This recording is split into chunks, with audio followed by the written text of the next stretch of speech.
would just be so assertive in connector in particular, and I expect him to throw a few more spanners in the work when it comes to the HEET T sides, should we get to shine the light on that into the second half. But of course, it's been the pick of Entropiq. They start T, and it means that they're going to be moving very quickly through mid. Exoseat's already spotting a lot of the action, but they're double pushed up long as well on HEET. This is going to be a problem. Afro's taking the deals, but he's not taking the kills. It's quick from Entropiq. They find 4, and that's all 4 players who HEET had stationed. They read into that perfectly as well. Player in toilets, 1 in connector, and 2 pushing long. That should be the perfect death grip, but no, not quite. Now Joko's all alone, and he will remain all alone, maybe with the exception of Elian lurking over towards his side. And this round is basically gone. Question is, can he find a kill or 2? Real awkward. Elian's keeping him busy, and eventually Joko runs out of ammo. Yeah, I really like the move there from Entropiq. They just kept on running with the punches, and as much as HEET wanted to double back and actually fight, they just couldn't deal with it. They turned around as soon as those 2 players got aggressive up long, and Entropiq just hit every headshot. So very fast sequence there from Entropiq, and I think that type of pace might just carry through until he can put a stop to it. Yeah, you have to put a stop to it, because Entropiq, like we mentioned before, firepower-wise, they absolutely outrank this team. But one thing about HEET, and this goes back towards the double pony days, and I think maybe this lends itself to what you were talking about with the interview with Body, is they're absolutely a team that has multiple times been an upset team. You know, they come through regardless of the firepower on the other side. You can tell that they're using some great communication protocols. They really have some good step-up moments, a couple of clutches here and there as well at times, and hell, you just beat a team that's 20 ranks higher than you in the rankings. It's funny as well, because HEET and Entropiq actually have very similar stories. When you consider about how long after the whole Windstrike debacle this Entropiq roster was without an organization, and people were sort of actively fielding for them, and they were rooting for this squad to find their way into an organization that meant that they could have proper salaries, properly like structure themselves up against better teams. HEET, with the whole double pony scenario, very much in the same boat, and it took them quite a long time to find themselves into an organization. And now that they've actually been able to accomplish certain things, like Entropiq being able to, I think, put up pretty consistent showings at these big tournaments. HEET as well, just making it into ESL Pro League. There's a lot of relatability between these 2 squads in terms of the trials and tribulations that they've had to try and get to a relatively high point.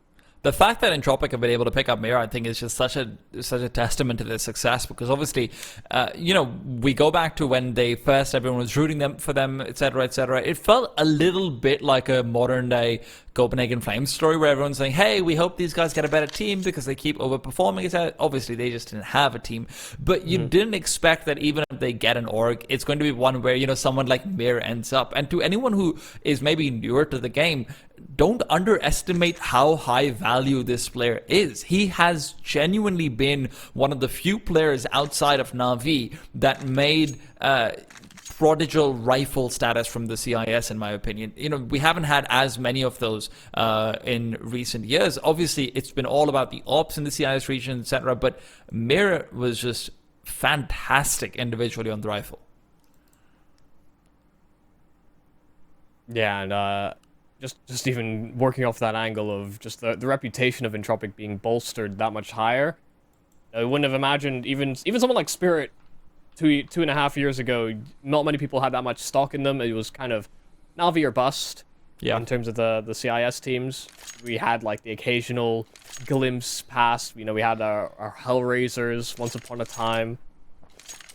Yeah, absolutely. I mean, even just to go back to where you were saying that there's all these parallels between these 2 teams, even for HEET, it really was like, okay, well, for the French scene, it was just Vitality, because G2 had said, okay, we're no longer going to be a French team. Sorry, Shocks, goodbye. And they'd shifted away. There was no one but Vitality. So if you weren't in Vitality, you're probably not good enough to go beat some upper level teams. Even Falcons, who was then in LDLC, they weren't in a position to be competing with anyone in the top 15 unless maybe you made it through an open qualifier, and even that was never guaranteed. So again, not to the same extent, but I do think HEET definitely does bring in a little bit of that as well. And for what it's worth, I think that with Vitality switching to like that half Danish side, there is genuinely a chance for the French scene to be truly rejuvenated with sort of the free agents that are out there. If NBK still wants to play, if people like Armanek want to play, admittedly, you know, Kyojin didn't really work out in tier 2, but hey. Yeah, I mean, it's just one of those things, though, where it's like the rallying cry of a full national team can really be heard throughout the entire region, especially because, like, what you're trying to highlight here is that,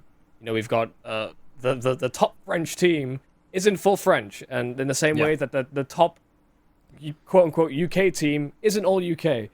They're well, I mean, yeah, I mean, do they count now? I mean, well, you've got Endpoint, you've got Fnatic, and then you've got Into the Breach, which none of them are full UK anymore. So there is this element where, as much as you want for the region to see success, and sometimes you have to import players to do so, having a full squad of nationals can really just help bolster the scene that much more. There is real stock to be gained in this region if you're able to get the results that back it up. Because I even think HEET are going to run into the troubles of when we bring up HEET so frequently, we also mention these guys used to be double pwning. And that cannot be a legacy that carries with them all the way through, because until HEET start getting proper results as this squad of players, they're not going to renounce that history. Yep. And for a HEET, I think that's one of the reasons why the ESL Pro League 16 spot that they've just gotten is going to be so important. You know, before that, I think the closest they've gotten was the Major, where they were, 2 rounds away from beating out Astralis 2-0, but weren't able to do it and ended up not actually making it there. So, absolutely. Yeah, rough loss. Yeah. That being said, though, they're hoping that maybe they can continue this lower bracket run for a while longer, fight for the conference once again. Well, of course, through the tech issues, Entropiq did win the pistol. We were talking about the momentum that they went into that pistol round with, and given the SMGs that they have coming into this buy round as well, expect them to get nice and close to these HEET players. Well, if the HEET will allow, though. They went for a bit of a forward face into the bathrooms and have backed themselves off. Don't have the resources to hang around. Don't have flashes to re-aggress later either. Trying to dodge out the utility from Entropiq, but Afro's first shot is a miss. The spot that they get their bathrooms controlled out. Entropiq running pretty low in utility. Didn't start off with much with the amount of rifles they went for, of course, but got to be careful against those deagles if you don't have any flashes, which really, right now, just the one on Forrester. Yikes, this is going to be a very scary prospect, especially with the smoke down on short. Going through is going to be difficult enough, but with Exercise finding the first kill, gets even more so. Lucky follows up and gets a quickie. Now a 5-on-3, and things are falling apart. Can Mir bring it all back together? Extra smoke that's down. They're down a man, but these players are low here on the side of HEET. That extra smoke, it's just giving enough space for Exorcists, but they're boosting up on the side of HEET, and they haven't spotted anyone for it. Heaven player as well getting identified. Still this 3-on-3 grinds to a halt. An extra smoke down Heaven does mean that Joko does lose his sightline. Boost up for Afro. Scout jump not working out, but close range. Crowd left on 7. Doesn't want to continue aggressing. Smoke still giving them some cover, but it's now dissipated, and Body shoots right through it. Mir still standing and fighting back, but he knows Heaven Smoke's going to go down in just about a second or so. And as it does, it's Joko to pick him out. Crowd left on 7 HP. That very same 7, as he's trying to run away, will have to save the AK because he's not getting this kill. Oh man, such a messy round there from Entropiq. You highlight the fact that there's none of these flashes that they need to breach into the bomb site, and once that smoke on short was down, they just couldn't find those kills fast enough. There wasn't enough cover on the bomb site either. They were still so worried about that water player and the constant aggression in from CT. HEET just stopped them in place, and they couldn't get progress on the site. Great move on the force buy there from HEET. Could be one of those big changes. Just have to get past this one, and with Forrester finding the first, you can't lose force buy versus force buys. That's never a good sign. Of course, I'm getting ahead of myself, just 1 kill right now, but have to wait to see as the push comes out. Monster could have been risky, but Exorcist does end up finding the frag regardless. Continues forward, Deagle on the other side. Mass delivery. Thank you very much. Mir grabs his hands on that, and Yikes. 3 players left here on the CT side. You see how thin they're spread. Scout still in Heaven and letting Body go for some info gathering maneuvers. Let's escape out of there, though. The majority of the Entropiq players grouped up outside of B, but still a minute on that clock. They have options to go the other direction if they so choose. Oh, that's a big kill to find. Nickelback going down. Afro peeked out through the scout. They probably weren't expecting it after having seen Body jiggling past with the MP9. Not to mention just before that resmoke over at Monster Blues. Yeah. Big timing, but can Elian do the same? Jump spot's going to be coming through soon. I don't know if Elian actually spotted the player on the bomb site. He was for sure seeing Joko now flashing forward, but rotations are being forced and Body's getting aggressive. Should he end up being located? They're not going A. This is going to be problematic, especially with the damage dealt to Joko. They're pushing in towards his B bomb site. 15 seconds. They're yet to use their smoke as well. They'll have plenty of utility and time for the post plant. Even Elian surviving. 8 seconds. Bomb can be planted. Smoke can be deployed. And with this, retreat is all but guaranteed. Afro won't be able to find anything, but even the peek forward coming through. Crad swings out with the AK saved. Nothing found, but Elian is going to fall. Yeah, they're just not low. They're not low HP enough here on the CT side to really think much about this. Body is getting flanked up on short. Now, just as he got there as well, would have secured the site player's kill, but now Crad being dealt with. Mir, 1-on-2. They need to get themselves onto this bomb quick because they don't have kits, and they have to identify where Mir is coming from. The constant reposition from Mir, but he misses his shots, flubs his lines, and they get the defuse as well, and there was more than enough time given that he missed that kill. And they'll pull away with the secondary. Entropiq, it felt like they made all the right moves. It really did look like it, but Elian's demise just makes it so. That 2v3 becomes all the more difficult. Crad, after he swings out initially, instead of retreating back into the smoke, trying to duck away. I don't know if he was sure about a graffiti player or not. That might have been one of the reasons why he stayed back, but regardless, the 2v3 just not won out in the end. Still, another force spike comes into the next round with the amount of damage dealt to the CT economy. No surprises there. And Joko, grenade primed up. They've been good with grenade damage so far. Body's got to be careful. Scout on the other side. It's Elian unable to frag. Joko continues the aggression. Don't know if you want to go there. Got dinged through the edge of the wall and just couldn't aim straight as a result of it, so has to run himself away. 2 players low on this A bomb site. It's a real worrying sign if Entropiq decide to pursue it. 1 player is actually in pursuit, though, and that's Crad trying to creep his way up over towards the bathrooms after aggressing into con. Oh, turns around. Timing doesn't work for him. And with that, an M4 recovered as well. This is just becoming more and more dangerous. Looks a lot like the previous round, Michael. Question is HEET going to end up being caught pushing forward and aggressing?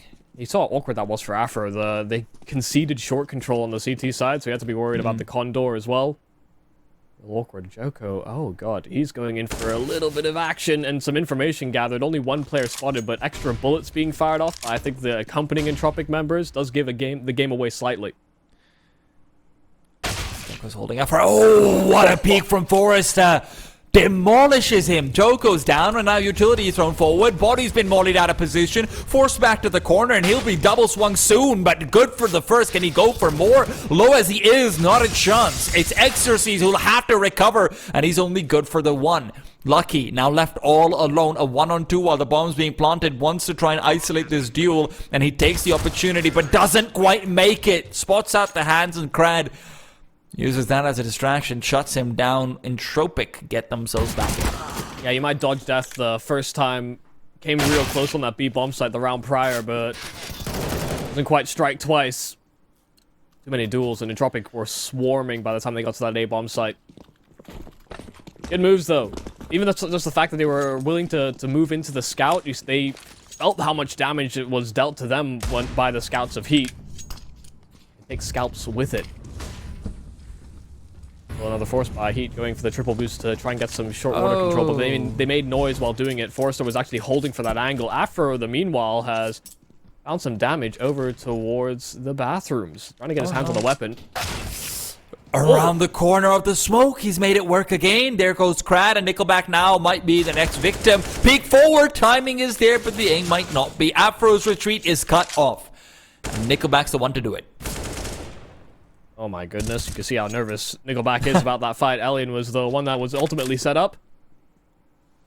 Not much damage being done by Afro. Not quite sure how he managed to evade gaze so many times over. These rounds have been real scrappy, real close. Ever since the pistol round, every single one has been in close contest.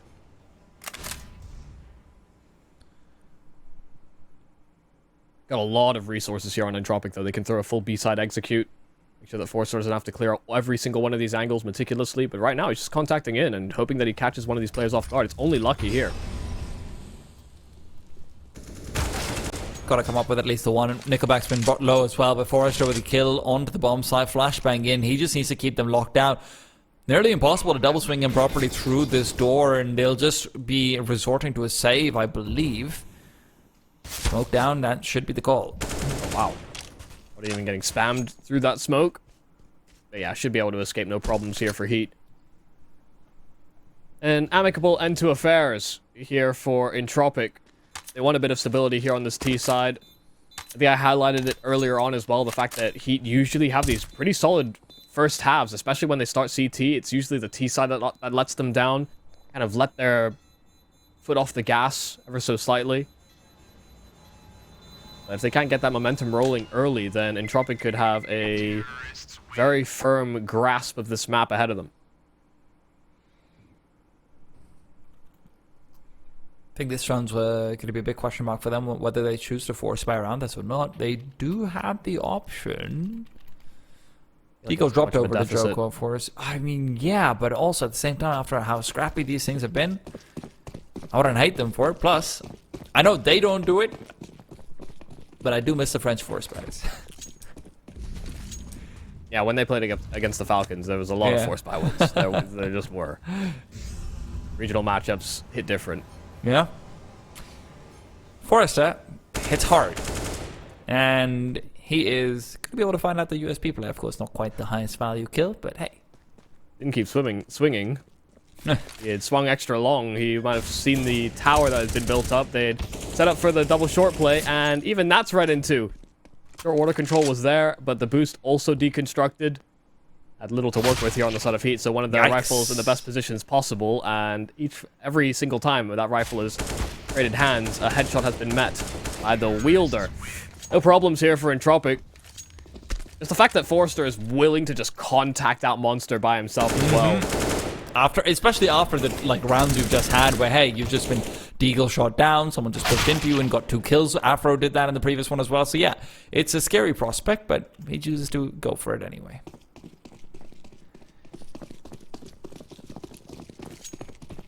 Full buy round now for HEET. They took that save on the chin, the last one over, and Entropiq will see how they deal up once they've got that up in play. And Forster's just so assertive over towards the short area. At the moment, HEET have no control over it, and with Joker getting Molotov out of connector as well, they're conceding a lot of control here on the CT side. Consider the resources that Entropiq have spent. It's not that much. They've used a Molotov, smoke, a couple of flashes. Got access to both the bathrooms and connector, and you can see Afro even being forced back even further. Flashbang's there to try and peek into him. He's in a wide angle, but not quite wide enough to be caught out. Reflash to regain that position. Joko pushing in. Entropiq's actually going to be prioritizing a long play, but with the bomb all the way back in T-spawn, they're going to have to end up retreating to get it. That could be an opening for Joko. He's quite held before. That Krat almost caught in the reload, but Joko not actually trained on the angle. Forster's doing up to his usual antics once again and contacts in, and Exorcist's head plucked right out. Almost headed its way over towards that B side as well, but as soon as they get that kill at the bathrooms, that was Forster's cue to swing. Oh, he's going to keep on going. You've got to be kidding me, Forrester. If he's feeling like this, then it's going to be a difficult game for HEET. This is one of the issues. You're talking about the firepower matchups. Forrester can be a bit hit or miss. Usually the games that he performs well, the rest of the team also feels that extra boost. Yeah, HEET are in a bit of a dire position. Saving these weapons would go a long way, that's for sure, but a lot of damage being done. Oh, noise. He didn't quite chase down, but there's no real escape here. Trapped in by Elian's ult. Lick will miss, but Mir will catch him, no problem. 5th round for Entropiq, and their money is beginning to swim away.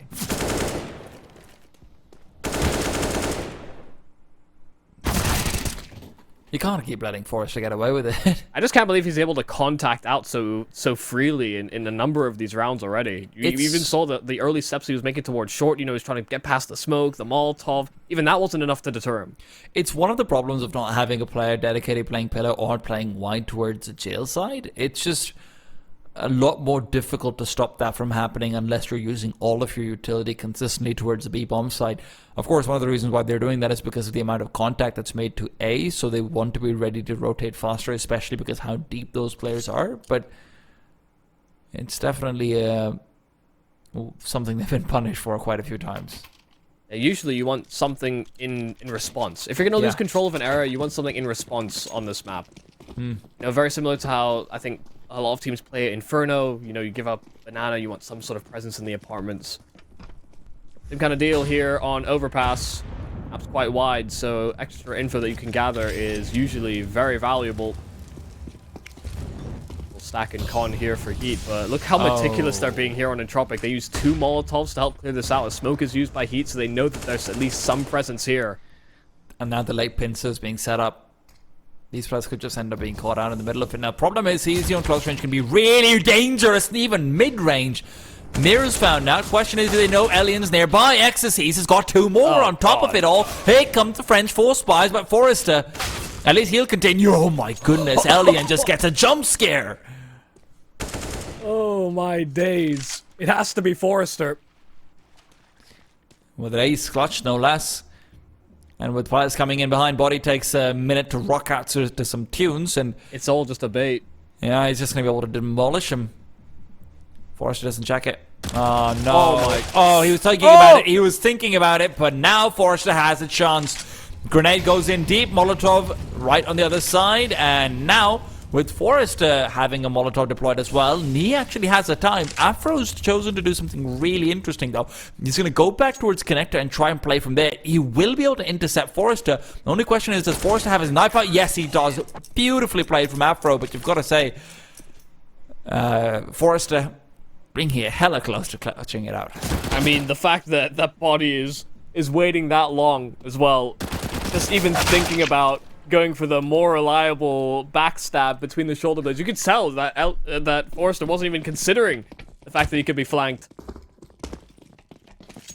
I got real nervous there for HEET, because they have pulled off another one of these 4 spies that have set Entropiq back. Already 5 rounds on T is pretty commendable. Oh. You only get that. And Mir has actually slowed down a little bit. He's gone from 6-1 to 7-6 at this stage. And look, a lot of that is just you've not been finding the action. You've not been dying too much outside of the rounds you've lost. But even so, Forrester's been the one to step up in his place. Yeah, but he got 4 kills and he didn't even win the round. So how dare matter you? In the end. RWS down the drain. Lucky. 5-on-3, given the fact that they found those opening picks from middle and the AWP. There will be another one found by HEET, but look at the aggression being attempted there from Entropiq. Not enough to catch HEET out. I love that. That's such a well-played 5-on-3 scenario that they set up for themselves as well. Because Lucky's not the first one to make contact. Instead, they send Joko forward with the help of a flashbang. Then they let Lucky trade Joko out instead of him just coming through and going for the backstab and letting Joko go first. What that gives is that it's a much better chance to pincer the last remaining player, even if you end up losing out a duel or two, because Lucky's likely going to be staying alive regardless. Oh, wow. Demolished. That's a big old MAC-10 win. Yeah, head armor lacking. I think Afro made the shortcut and wasn't expecting an SMG to be utilized here by Entropiq on a buy like this. Didn't he just double dink him? I don't even think that's true. I heard a nice little splooshy noise. Hopefully we can catch that on the replay. But we'll find out at the end of the round. Right now, though, it is splooshy noise. Okay, I was wondering whether I should bring that up, but now we have a pause. Splooshy noises are not what I associate with MAC-10 headshots. Real wet sound. Real moist. I think you're just looking for any All the excuses. brain Moist. juice. Nickelback's going to be using all his brain juices to try and find a pick over towards the B-bomb site. No one exposing themselves yet. They have shifted over to having a player playing pillar, though. Forrester has really put the fear of the swing into them. Crad, interception. Joko eliminated, but a second player coming around the corner soon. Body will find him, but is it too late? These are nice and nerdy kills here from Entropiq. Even spotting Body on the rotate from Con, so should understand that there's somebody over at B. Very hard to nail him down to a cross, though. At the moment, Mir's trying to close in on that gap, and they deal with the con player. Lucky being dinked down, overwhelmed. Just too many Entropiq players swarming him on that site. It was a bit of a stretch, but Entropiq made the right reads as well, just slowing things down and setting up for not only the boost, but also just the presence here from Krad to watch for that con flank. Really good stuff. Entropiq don't just jump the gun as soon as they get that opening kill. They're willing to slow things down and let HEET make the counteracting move. Bit of a late out of spawn buy here from HEET. I think it took them a second or two to realize what the money situation was looking like. A little half buy, some SMGs, some upgraded pistols. They've been very successful on these. Can't count them out for sure. The Entropiq being extra careful. Two players spamming the smoke vigorously just in case. I believe the term is about damn time. That smoke has been a hindrance for them in many ways. Warning signs as well. Oh! Mir, careful now because body's around the corner. He doesn't have CZ this time, so he's gonna get you. Alien and Lucky trading out some kills, but it still ends up with HEET the better. Those rifles can't be recovered, and that's one thing that you've got to write home about at the very least. But the problem is with Alien's retreat, he has the bomb, so he's got no choice but to do so. That does open things up for Joko to collect. And Exorcist has been fantastic on the Deagle. Multiple kills per round when you see him on this, and he's been given a chance, so they have to be very careful about how they play it. Smoke down, but Lucky's got a one-way right through it. Nickelback is gone. Not ideal that there's an extra gap, and as soon as they try to throw an extra one just to make sure that gap isn't a problem, that they are found, pants down, Alien, all that remains. Another one of these force buys is going to go the way of HEET. There is just no chance that they've been able to do this again. Alien getting stuck on objects, stuck on all sorts, and they're hunting for him as well. Afro doesn't have a weapon and would have liked to get his hands on that AWP, but is denied. This will be a 5th round for HEET, but Entropiq should be able to hold on to that big green. I can't believe they pulled it off again. Yeah, I have to say, Mir putting out utility out in the open over there is definitely a questionable one. That's how it all starts off, but even afterwards, just the follow-up frags coming in.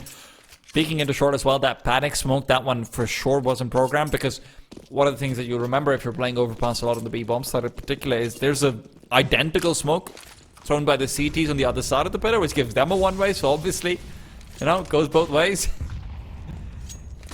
Joko pushing out again. This has paid off for them in the Deagle rounds. Is it going to be the same here? It's a 1-for-1, but Afro is nearby as well in case he's given a chance to pick up another.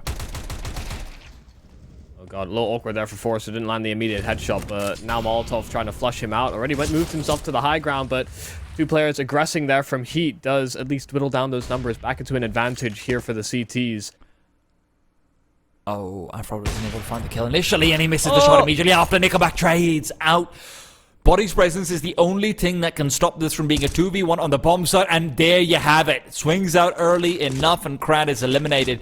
Nickelback now in a 1-on-2 does have the bomb, but a lot of time to work with, and he'll be hard scoping forward. That'll be Body's chance to come through from the side. Nickelback doesn't even try for the hard scope, misses out the quick one, and it is back to even Steve. A little aggressive move here from HEET that honestly might not have paid off that well. You see how quickly Forrester got his short presence as well. And they've been able to stabilize from there. Entropiq actually put themselves in a very good position to be able to win out the round, but HEET were constantly moving on those rotations, just trying to get that extra player where it needed to be to blank out an extra player on Entropiq or find an immediate trade after.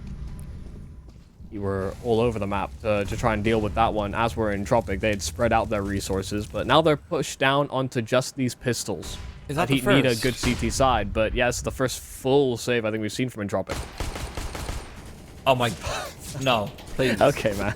Please, no. Krat's gonna be swinging out afterwards as well. Lucky. Looked like for sure he's... Okay. Looked like for sure Krat's gonna have a chance. Hey, as long as Lucky is getting the one more, I'm okay with it. I have to say, Mir has been someone getting caught out a lot in these anti-force buy rounds. After that stellar beginning, hasn't really been able to follow up in some of these crucial rounds where he has to keep himself alive. Forrester tried to make the little jump to peek through that little con window. Missed it, and, well, wasn't looking the right way in the end. I can appreciate it. It's a little cute play, and it worked. We would have said he was a genius. He's also 16-9, so we might still say he's a genius. Yeah, usually it's just the more simple stuff, though. Walk out, kill people. Was a little bit of a surprise that they opened up the round with a Glock on the side of Entropiq, but no real surprises after the fact. Good little plug into the gap there from Lucky. Took all those fights at Con very confidently as well. Here on out. There's that miss. I said Heat needed a solid CT side. Usually they have a lot of momentum coming away from their first halves. That's where they really are able to get that extra edge over their opponent. Even on their opponent's map pick.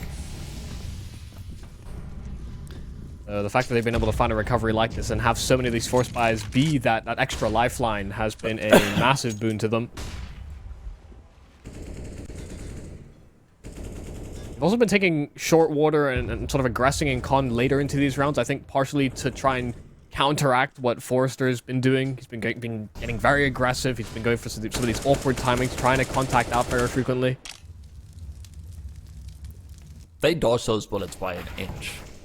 Oh, now that inch is gone. They're like, oh, it's all clear. He stopped spamming, and then he spammed again. Forrester is on his antics again. Oh, he's got to find one. Only the one Lucky was watching out for it this time. And with this, they're thinking about getting aggressive as well. Nickelback around the corners, hoping that no one spots him. Flash is good. Ecstasy follows up as well.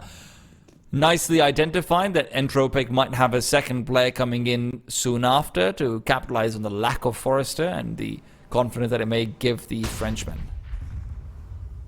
Oh, Joko's caught out. They've gone for this exact play with Joko pushing forward the flash so many times that Entropiq was set up for it earlier. They'd almost gone back. He'd almost finds the timing. But just as the flash pops, Mir knows it's time to go back and peek in and get the duel. No, 20 seconds. There's a smoke and a molly over at short, so players can't actually make their way into that bomb site. That's what Entropiq were hoping for. They wanted Alien to just be a little later with that AWP, but now they have to reroute through Monster instead, and that's where short has been occupied by Exorcies. Such a good position to be in. Exorcies has been a crucial man. He's got one, follows up for a bit of delay, and they don't have time to plant the bomb. Entropiq has given up the round already, despite looking to be in a couple of convincing positions. They're just not able to manage the clock well enough. Exorcist has been playing an incredible game on the CT side. Not only finding these kills with the pistols, but also just having that extra util for the late round. You see him getting set up by that flash. And the thing is, like, he'd actually have a lot of these protocols on their CT sides. It's what makes the defensive end so good, but it also can be a bit of a tell. You know, just the fact that they throw these flashes to go for these info-gathering peaks so frequently. You saw Entropiq, they were about to make their way down Con, and as soon as they heard that flash, they knew they had a potential timing as well to catch a player on Heat peeking. Joko wants to be peeking out potentially. Gotta be careful with the double Macdown on the other side. We saw how deadly those were in the connector. Interesting setup with Afro really heavily relying on Joko to be in connector. I'm wondering who ends up taking first contact. Body boosted up to peek into connector in the meanwhile, so they're making sure Joko's got no one coming in from behind him.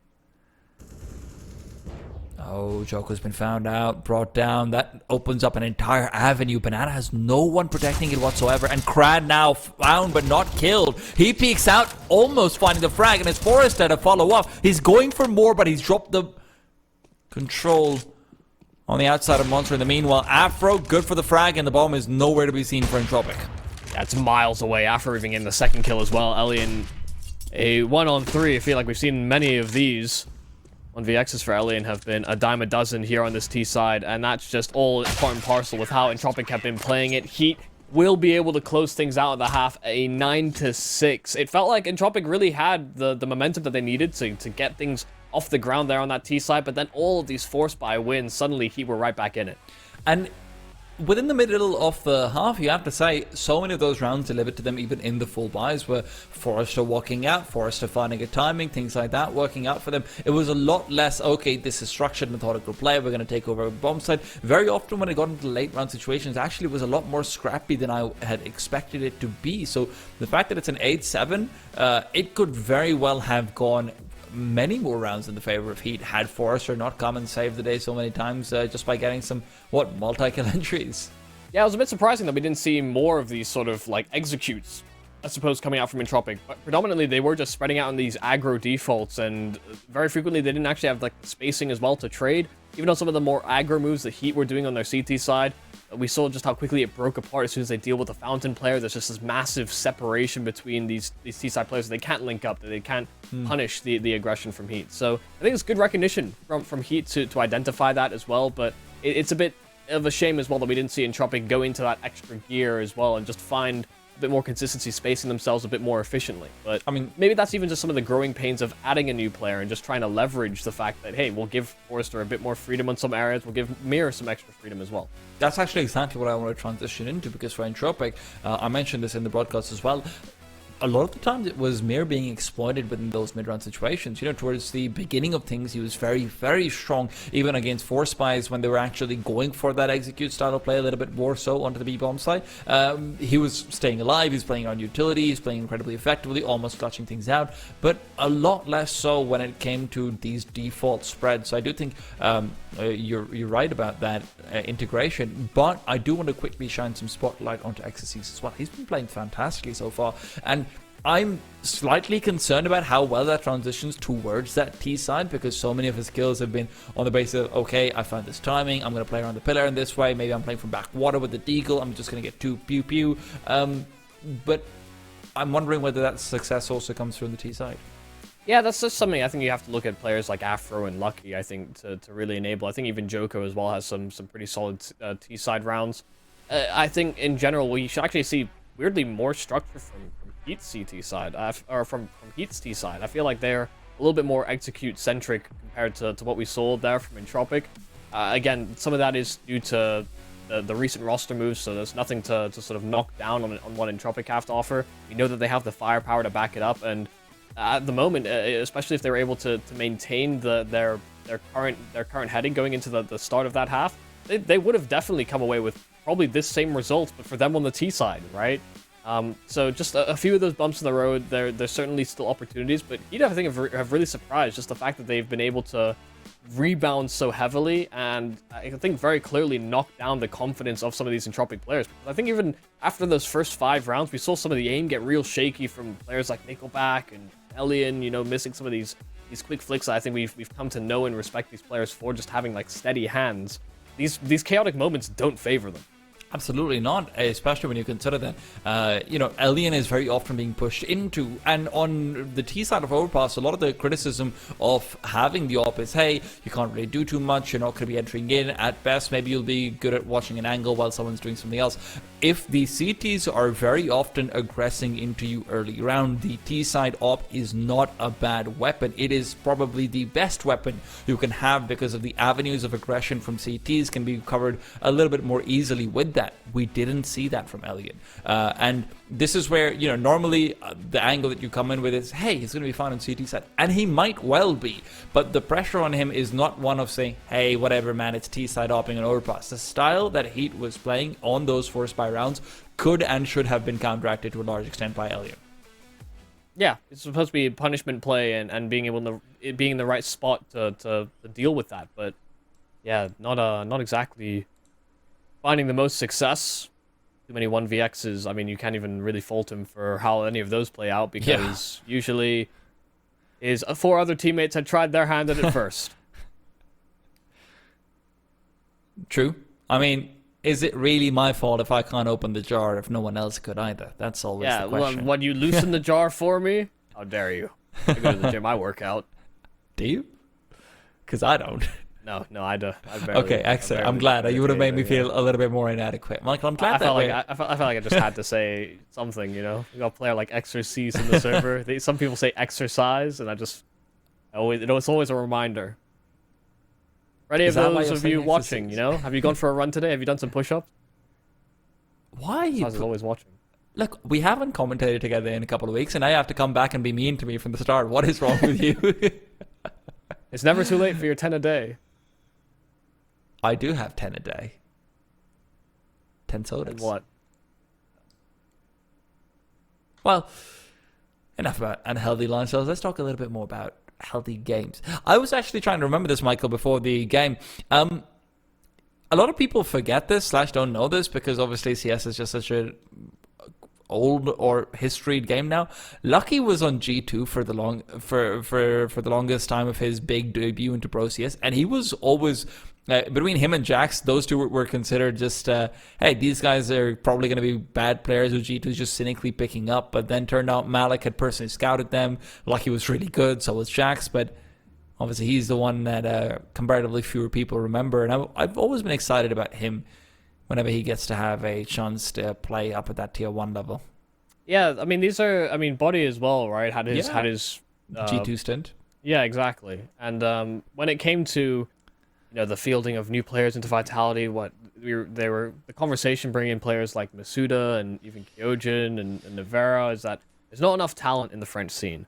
And then you look at these players and you think, wait, did you forget about us? Like, what's going on here? Because these guys have experience. They've played multiple seasons of ESL Pro League. They've been able to, I think, do rather well in their brief periods or even some of their extended periods in that G2 roster. Yeah.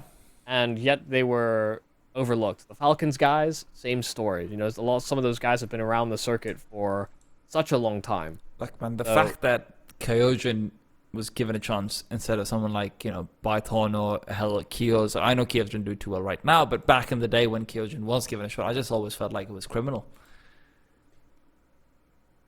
It was ex-teammate of Masuda, so it's like, is there some nepotism at play? I definitely think that there's some bad blood between the current French, I guess the current French team and Vitality and some of these players that have been circulating around the scene for a decent period of time. But it's not as though there isn't these faults. I think people have always looked at sort of interpersonal issues or sort of attitude for some players, and that can change over a period of time. I think once upon a time, everybody's GOAT, and my GOAT as well, Simple, people thought he had massive attitude issues, and he's matured into an ideal ambassador for our game.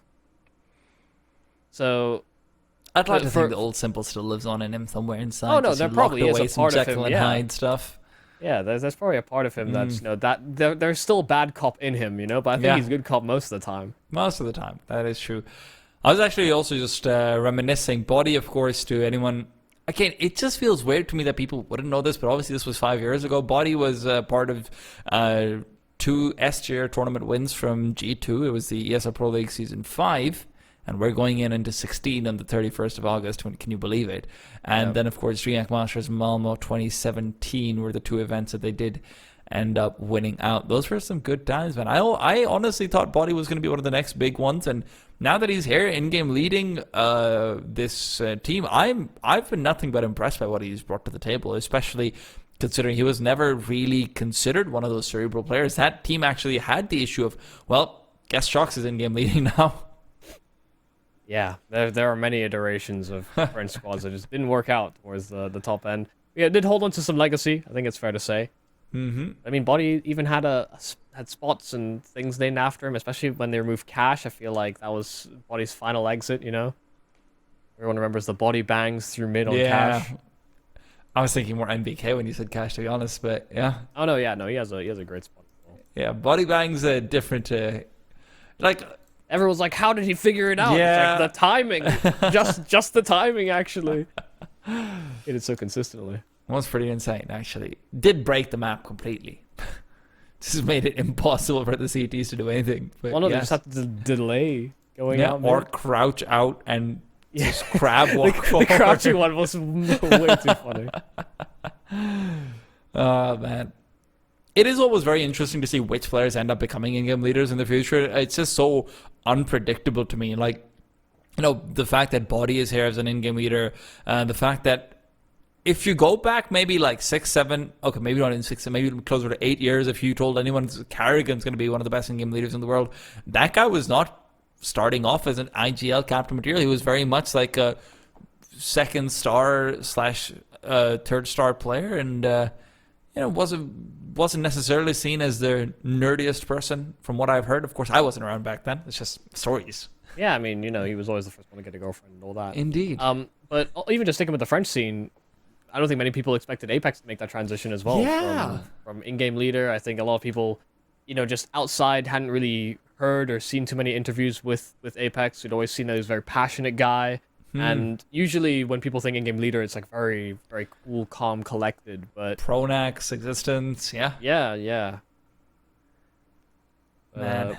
Built from a different mold and filling the roles they needed to. Tabson's another one as well.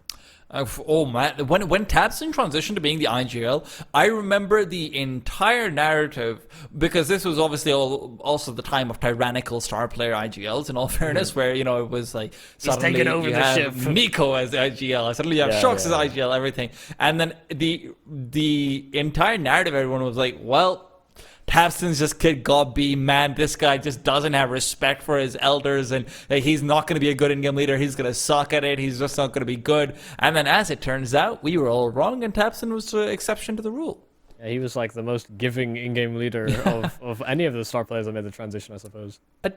I do think with Tabson, we do slightly go a little bit overboard with the narrative that he's still a super high fragging IGL. I think he's got great individual mechanics, but he's not like a superstar player while he's IGLing.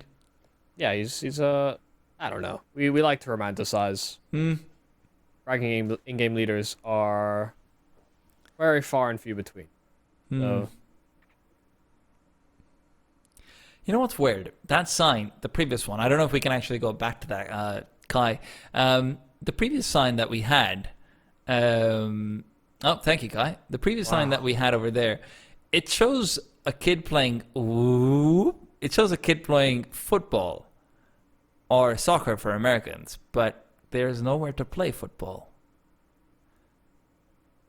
Look at it swings. There's no football. I mean, yeah, but you don't need a place to play football. It's not like tennis. You don't need a net. Yeah, but where are you going to kick the ball around over here? It's There's between like your swings. friends, That's no fun. I've always thought that was the most overrated thing. Like, that's a conversation tool, sure. Or you can do like dribble drills or whatever. Like, these are things that kids do if they're really passionate about their game. Yeah. I feel like if you're really passionate about the game, you don't go to a place that is overrun by like people shooting each other. I mean, yeah, obviously it wouldn't have been while this was happening. Do you see any kids running about? I don't think so. You don't know what happens in freeze times, Michael. Sure, we've had a long one this time, but still. I don't know who drew that dragon. Anyway. Probably the kids who didn't want to play football because there's nowhere to play football. It's a pretty meticulous dragon, Yeah, they've been waiting for a long time for those football. If there were really kids running about, there would definitely be a mustache on that dragon. Like, I guarantee every animal gets a mustache. That is, like, there's a tiny, I feel like that is a mustache at the end, like the nose curled up in the end. It's just like, that's a bad mustache drawing. I will say I was always creeped out by dragons that don't have wings. Yeah, I think these are dragons, and then the other ones are wyverns. I don't know. There's like so the wyvern thing is if it's 2 legs, it's a wyvern. If it's 4 legs, it's a dragon. If it's no legs, then it's still a dragon, but it's from some other part of mythology, which doesn't dragon agree. eel. A dragon eel. I don't know. I just figured eels don't have legs, so the closest thing I've got. I don't know. Well, I've had a couple technical polls. I think this one's on the HEET end again. Was it HEET the last time? I feel like it was at the very start of the game. How can you even remember? Well, I've heard some good news though. We're getting out of this. You know what we can do, though, Michael? I believe this is German written on it, so we're gonna have our producer, who is also German, translate this for us, and we can let the people know what it is. Oh yeah. Or he's gonna love being put on the spot like that. Yeah, don't let us down, Kai. Let me just Google Lens this. Sure, why don't you do that? That seems like a better idea. Our producer just ghosted us completely. He's like, well, you guys are on your own. I'm not taking any part of this. You made the request. I did nothing. I'll have you know I'm not. It's time for a change of scenery. Oh. You've earned it. TRS traveling. Okay. Interesting. Fair enough. I was trying to get you away. The poster is ripped in half because there's office. Maybe that's buildings what they behind it. mean by a change of scenery, because it's going to be change of the poster. Oh yeah, See? from office buildings. Yeah. No, I don't work in advertising. Yeah, I can tell. Are we going to get a translation of that? That looks like a paint ad. That's got to be a paint ad, right? Oh no, 100%. Yeah. We will bring color into your life. Huber. I feel like that's supposed to be. We are tagline. painters. Well, that's true, actually, Michael. Why don't you just put your face on top of it instead? I should That have would just. be- How much do I have to pay Well, to get my face on there? we're not going to be... That would be the best sticker possible in the game. But enough about that, because we're getting back to the game. The second half has formally begun. And, Here are the issues. We want Heat to start well, because they very rarely run into these halves, and they start okay, and then they just fall apart. Oh my god, Nickelback, what are those shots coming through from him? He's going to continue fighting, but there's no shots being landed from either side. Now a flash follow-up, and Alien while blind. Eye is shot and shot into Afro's head. Nickelback still fighting forward. He's just going to keep it going. Oh, lucky. A 1 on 4, now made 2. Okay, suddenly a lot more interesting. These players didn't make their heavy rotations over to support the aggression into fountains, though they would be given up at some point or another. Lucky now has options, but some of those are getting closed in on. Crad making his way into the connector, just cut off a rotate towards that B bomb site, so he has to go A. If he finds Crad, this is...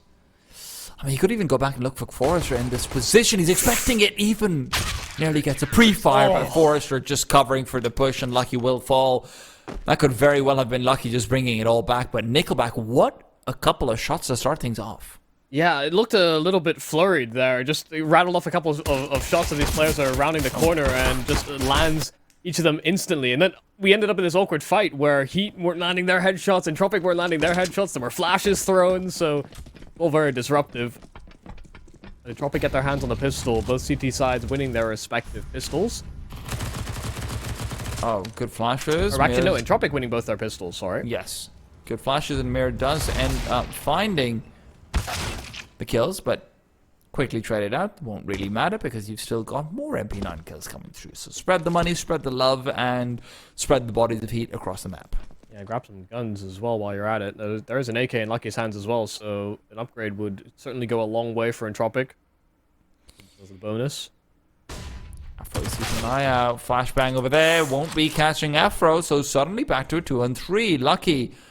If he can quickly open up the bomb site, you never know what's coming on your way, but that is going to be putting a bit of a spanner in the works. Nickelback drops down and finishes things off comfortably. Yeah, Nellen gets his hands on that AK as well, so one of these upgrades is made. Not holding onto that scout so vigorously, but certainly some chances there for Heat. The fact they were able to whittle down the numbers at least to some capacity, and then Afro even through the partial flash that was thrown, was affected by it, but made it contestable. Couple flashes, but predominantly Glocks here for Heat, so looking to see if they can overwhelm nice and quick. Uh-oh, that needs to do some deeps. Ooh, Nickelback follows up. He's been getting all the frags on the CT side, really been farming things up, and no one to fall for the CTs, perhaps. Crad will... Well, just Forrester at the end of it all. And you keep all your rifles as well, so well saved. Yeah, eventually the recycling worked. Full buyout now from Heat.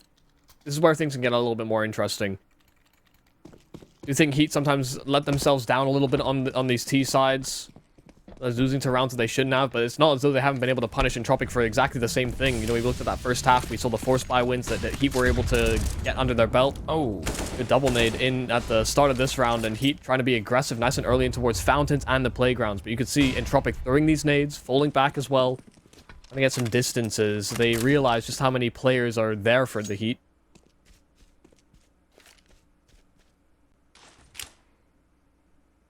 What was looking to be like an electrifying start to this round, instead ended up being completely deteriorated into passivity. I like this angle for Forrester. doesn't really serve you too well too many times, but what it does let you do is not have the monster smoke up, and well, that does defeat the purpose a little bit. Come on, Crad. I had it. Oh, buddy. Turns around and Mir is able to catch him right as he's doing so. With this, suddenly, the A side's going to be a little bit more open. You're going to start to wonder whether Entropiq rotating back towards B on... I'm surprised they aren't actually stacking a little bit more heavily towards this A side with Forrester in the position that he is. Oh, that's a real punish. There's Exorcist getting the kill on Mir. But the secondary player playing around this smoke, they're not actually peeking into it here on the side of Heat. They throw the molly into the site, but Elian tried to reposition, tried to get the low ground angle, and just can't accomplish anything. Nade on site will land, but won't do enough damage to stop it. Entropiq, no way into this round. A 4-on-2, some misses there from Exorcist, but no real issues. A 10th accomplished, double digits secured here for the Heat. With Body's kill going the other way, they actually end up being a little bit more convinced that it's going to be a B-side play because they don't see anyone else. Everyone else was actually playing towards long and they didn't flash peek out or anything of the sort. So a little bit late to the site. And when Elian is unable to find a frag and you've got one for free on Mir, yeah, that's a little bit too much lost. Yeah, they were just grouped up in close bathrooms and waiting for Exorcist to make that first move. And, well, sure enough, he got his kill. So, love to see that they're reliant on some of these players that I think are less proven here on the side of the Heat, but still doing good work. Joko losing his life in the connector is not a great way to start, though. And Elian even following up. Not sure where he's found that one. Just through the corner of middle. Lucky finding a response over. In it short does mean that at least they don't have to worry too much about that connector presence. There's options open. They are that man down. And there's that off angle from Forrester from the last round. But it's stopped very quickly.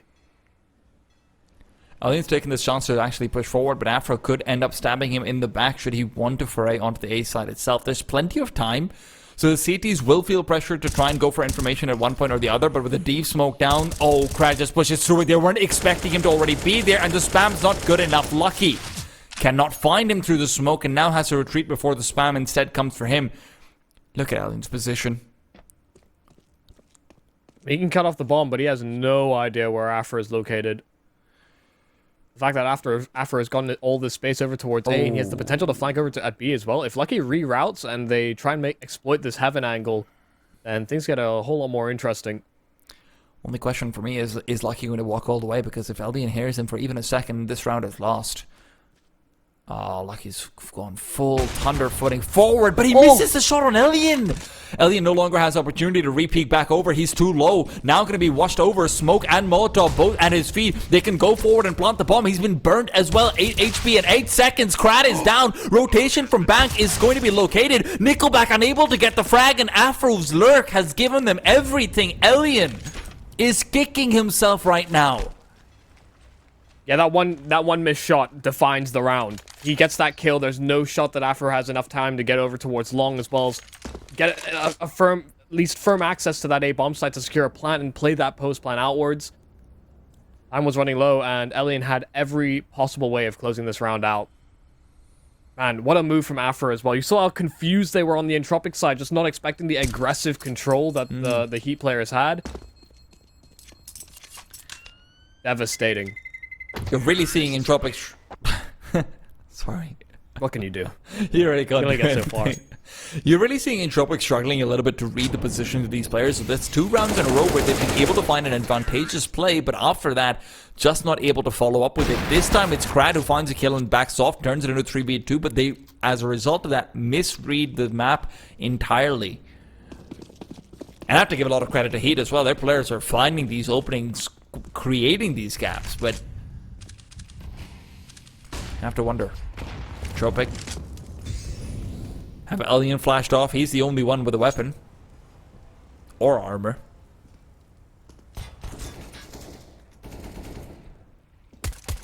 Oh. Oh dear. Okay. Real chance. 7 HP, all that remained unlucky, but lucky number 7 still alive. Oh no, come on guys, really? Come on, one more time. Elian just caught out. Joko decapitates him. That op can be chucked away to the bin. 3 players Ideal. on that B-bomb site will be trying to swarm Lucky and find that M4. That can at least be recovered. Yeah, it's a minimum, but it's not been ideal. You consider about the players that we expect to have these strong performances. Nickelback is, I think, usually a pretty consistent performer. Same with Crad. Forrester, I think, is the more iffy, sort of inconsistent one, but has had a great game so far. Nope, for Alien has just not seen real activation, even transitioning into the CT side. Yeah. When we talked about the firepower head-to-head, you know, we said Entropiq do have a bit of an edge, but that Oper ain't present, then things can get a little bit more dicey. Afro's really been activating a little bit more on the T side as well. CT side did look like he wasn't getting as many opportunities to try and make a play. Obviously, I'm slightly biased by the round he just won his team, but hey, that'll happen. Oh. Don't want to lose all your players, guys. You don't have that much money. And there's a buy around the corner here for Entropiq as well, so can set themselves up for maybe not this round, but at least the round to follow to be a little bit easier should they win it. The chances that was certainly there. Shadow advantage for Nickelback on the save as well was beneficial. That reserve cash for Heat isn't that heavy. To stop myself from saying the Heat because Yeah, I keep thinking about the basketball team whenever you say that.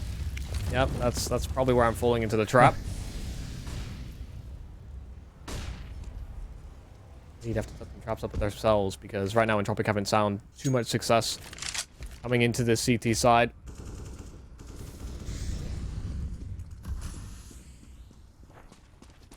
This is a very aggressive party setup from Entropiq, and they could be getting aggressive into it and being found out. Joko gets the first, so they're expecting Mir to push in from behind, though. Mir could be having his own Afro moment over here, because if they end up going towards his B-bomb site, Mir is going to be available on the backside. Now, he's still got about 10 seconds on that smoke left before the T's can really start to push through, but they're prioritizing short instead. They've got 4 players, now 5, posturing up to take it from there. With the double Molotov and the smoke, that's all the utility you need. Execute's going to be lined up and coming through soon. He's just hovering con as well, going down the con ladder. Heat are ready to explode out. And that's going to be the call being made right now. Smoking up Rage Force does find one. Crad doubles up over there as well, waiting for the monster push to come through. Knows it's inevitable, and he's caught them with their pants down.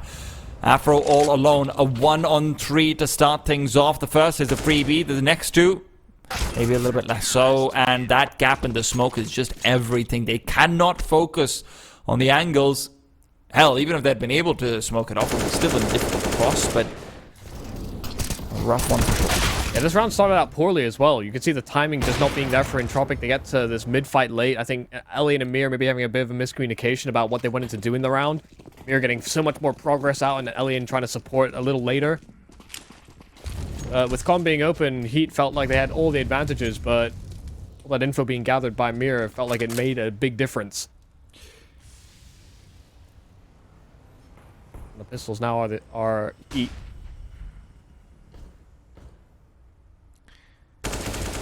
Joko.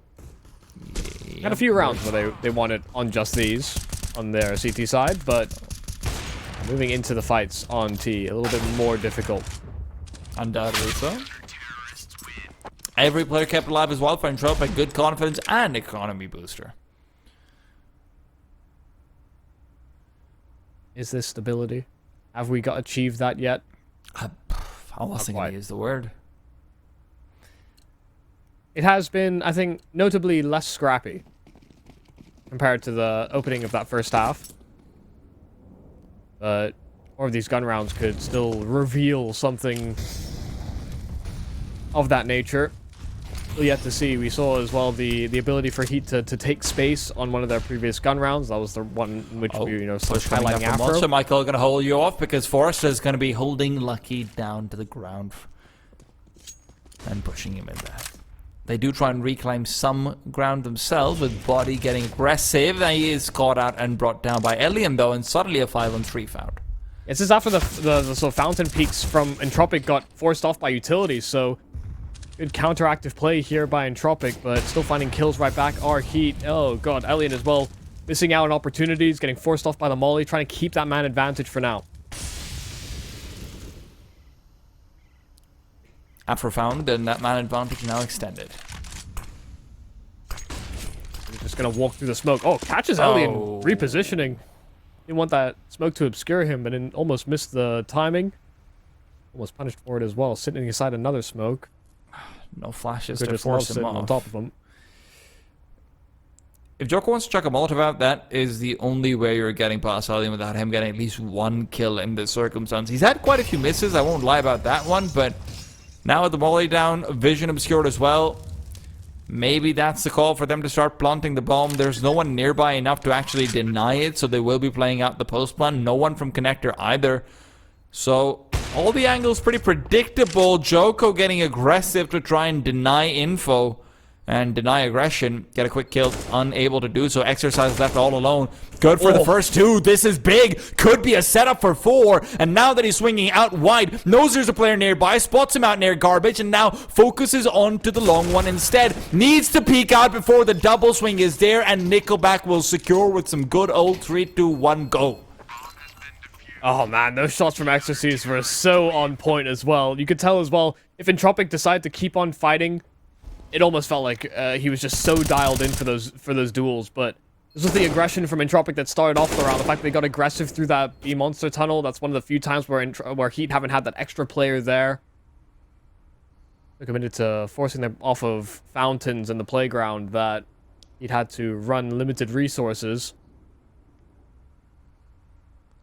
Not uncommon default either. T-sides will often have this one player sort of lingering outside of B, just to either prevent a push or try and get some presence towards short water or monster, so that the CTs don't get up to any of their antics. But you have set pieces like that from Entropiq, it can be hard to deal with regardless of how safe you play it. And the pistols once again here are Heat. Wonder if they get at least a couple of deagles, considering their success earlier on, or whether they want the extra utility that's to follow in the coming rounds. We'll drop a scout over. I can at least acknowledge Exorcist taking the brunt of the cost on the chin. If Africa performs some magic. I don't know if they're... Well, they don't stick around, so they won't end up experiencing it. I was just going to say, I don't know if they're aware of Afra having pushed through because their Molotov was slightly delayed. I was a little bit worried about that prospect. Alien saw he had a scout as well, so I appreciate that he's not holding himself to taking that peek. I find up. Good flash. Mir's going to back off after just the one as well. White's fairly in to give him maybe a bit more cover. Alien's not going to be in position for that for a while though, so he has to take this duel eventually. And that doesn't work out for him. Exorcist has been sick on the deals, I will say. He just kept applying pressure as well, just kept pre-firing the angle as Mir, I think, wanted to kind of back himself away, sort of, but was kept in place by all the surrounding fire. Wow. What a read from Joko. The pressure is on, and Forrester is the only one who can try and alleviate it. Coming in from the back, he's made a hell lot of noise, but they haven't heard him. Actually, mutes himself right at the perfect time. It's all down to whether or not Lucky can find him, and with the first shot being missed, seems very unlikely. Yeah, Exorcist dealt with, so last player spotted Con. They know exactly what's up, and Forrester even just challenges. Hid for a long time. Lucky thought he could get himself out, but Forrester's been sharp, man. So he's not going to give up those fights for free. Good stuff. Once again, pressuring the backlines of Heat.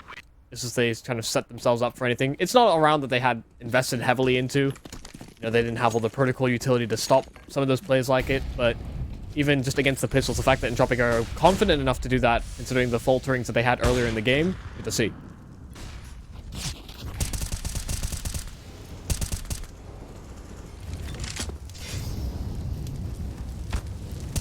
Mir's waiting for the push forward. Mir's going to end up falling. Oh, no.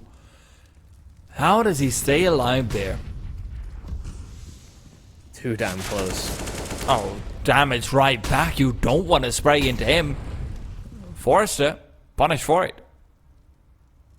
Yeah, sits right in front of the wood as well, so yeah. Even if the spam was even slightly off, it's very likely it hits you in the body. Very confusing. Here's the flank from Mir, that 5 HP. He's gone and taken that risk and knife out. Body's a sitting duck. And so was the bomb at this point. Where else can Mir go? Got 5 HP anyway, so may as well just try and guard it. Keep in mind that Lucky can't actually go back, for the only people who can get this are Exorcist and Afro. If Lucky tries to go back, then Krat's going to be in a great position to try and find them out. Now Exorcist is pushing forward, will be found out as well. Mir is somehow doing everything. 3 kills. Starting off while being on fire, ends up being on fire. These players grouping out Monster as well. Here's the double step, so Elian has to make his way over quickly. Krat, the only one that can stop them. He's in a perfect position to do it, though. Gets the first one for free. Backs off immediately. Waits for his player to peek out with him. Afro! Thought for a second he's going to get the spray transfer, but Elian doesn't give him the opportunity. And with that, it will be 14 for Entropiq. If Mir hadn't survived there... very heartbreaking game. Yeah, it's mental that he's able to time this out as well. He took a big risk. You know, he sat in those flames and hoped he wouldn't get cleared, and it paid off. And the fact he's able to chain that into 2 more kills after the fact. You know, they came in with the idea that he was going to be holding that bomb. And even with the flash, didn't hard commit to his angle. Oh, well, in finds the first one. Repeaks out. What? Oh, Elian. Big mistake. Yeah. Not having the game to allow him to do that. Mir now could be getting aggressive, but that's a great timing for the boost. Afro found in Connector. And Mir will not be eliminated yet, although Lucky around the corner is likely... Okay. Doesn't actually find the kill. A couple of these whiffs have been there from each side, though. Can't really blame them for it. Body 1v4 being attempted. They're about to segment him off from any sort of con adventures. And Forrester doesn't even allow him access. Oh god, bit of a flubbed line there, that's for sure. Body down to 25. Taking his time with it as well. Has enough on that clock as well to chew through and see if he can find one of these Entropiq players going for information. But they are split up, they are segmented, and Krat's still holding bottom side connector as well.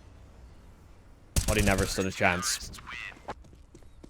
15th round here for Entropiq. It's another one of these close affairs where it feels like HEET had an opportunity or two to bring it over the line, but the Entropiq CT side has really been bolstered by the aggression that they've been able to implement, especially the early portions of this round. I think this secondary peak from Elian was a little bit of a surprise to us, but you consider what Entropiq do on their T sides and their defaults. They were very spread out, so maybe just reading into it based on what they do. Not ideal buy here for HEET, given that they've got these Galils. And once again, the aggression from Entropiq's coming out in spades. Exorcist is going to be the recipient of it as well. And it just looks like all of these players on the T side are just having a noose around their neck. Titan and Titan. Afro pushes through. Forrester's found him as well. Nothing at all that he can do about it. Right back to a 5-on-3 in CT. Sure, they might not have utility, but this kind of man advantage isn't one that's easy to let slip. This little double peek, but Krat went in for the trade, but Joko tagged down. Elian's ult is here. Heard the scope as well, so I think just very hesitant to pursue that. Needs Body to come in and accompany. Oh, Body even tries to duck underneath, but not quite able to get away from the hole in the wall. Joko all alone. An 8 necessary to keep his team alive, and something tells me he might not be getting it. A knife out and Nickel back to discover him. Ending up